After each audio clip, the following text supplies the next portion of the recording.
ঘটনা ইতিমধ্যে সবাই জেনেছে। এমপির পদ থেকে পদত্যাগ করতে বলায় কানাডায় এক দর্শককে সাকিব আল হাসান উল্টো প্রশ্ন করেছেন তিনি আসলে দেশের জন্য কি করেছেন। অথচ দেড় যুগ বাংলাদেশের জার্সি গায়ে দেওয়ার পর সাকিবের তার নিজেকে প্রশ্ন করা উচিত ছিল যে আসলে তিনি দেশের জন্য ঠিক কি করেছেন। সাকিব আল হাসানের ক্যারিয়ারে বিতর্কের অভাব নেই। ক্রিকেট সংশ্লিষ্ট তো বটেই, মাঠের বাইরেও তার কুকীর্তি নিয়ে আস্ত একটা বই লেখা যাবে।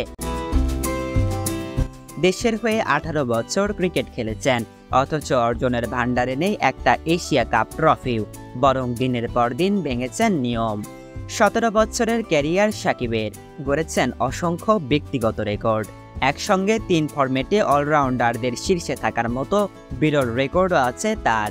এর মধ্যে নিজের জেনারেশনের সেরা অলরাউন্ডারের খেতাবও পেয়েছেন। একমাত্র ক্রিকেটার হিসেবেও আছে একাধিক রেকর্ড। নিঃসন্দেহে একজন কিংবদন্তি।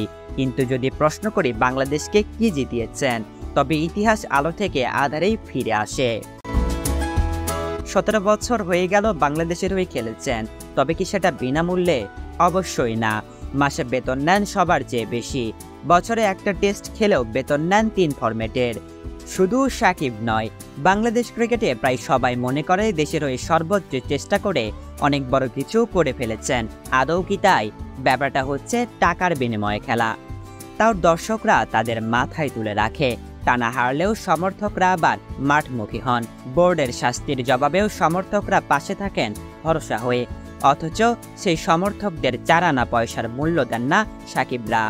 তারা ধরে নিয়েছেন সমর্থকরা যে কোনো পরিস্থিতিতে তাদের পাশে থাকবেন, কিন্তু বিনিময়ে কিছু প্রত্যাশা করতে পারবেন না। দল খারাপ করলে সংবাদ সম্মেলনে কোনো প্রশ্নেরই সোজা উত্তর দেন না সাকিব।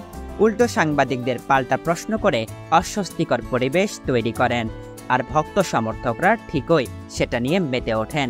সেই সমর্থকরাই কিন্তু এখন সাকিবকে ফেসবুকে ধুয়ে ফেলছেন, সমালোচনায় বিদ্ধ করছেন সবখানে।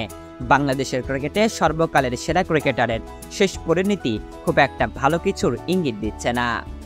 17 বছর দেশের প্রতিনিধিত্ব করার পর সাকিবের এখন নিজেকেই তাই প্রশ্ন করা উচিত দেশের জন্য কি করেছেন।